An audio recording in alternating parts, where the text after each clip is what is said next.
تازه پاکستان د بدخشان واخان د نیولو امر کړی دی. دا چې څه کیسه روانه ده، پام وکړئ د نن ورځې تازه او مهم خبر ته. جان اڅکزي د افغانستان سرپرست حکومت ته د واخان د نیولو ګواښ کړی دی. د پاکستان د بلوچستان د اطلاعاتو مخکنی وزیر جان محمد اڅکزي خبرداری ورکړی چې د افغانستان د بریدونو په صورت کې به اسلام آباد د بدخشان واخان دهلیز ونیسي. دغه پاکستانی چارواکي پرون چهارشنبې د وري لومړۍ نیټه په ایکس پاڼه لیکلي چې پاکستان به په بیړنۍ توګه افغانستان ته د ننوتلو اقدام وکړي او د بدخشان د واخان په نیولو سره به خپل هیواد منځني اسیا سره وصل کړي.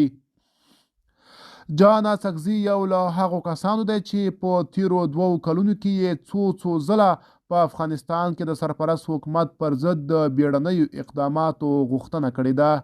دا څرګندونې په داسې حال کې شوي چې په خوست او پکتیکا ولایتونو کې د پاکستان له هوایي بریدونو وروسته د اسلامي امارت ځواکونو غبرګون وښود او په سرحدي سیمو کې د پاکستاني ځواکونو پر امنیتي پوستو راکټي بریدونه وکړل.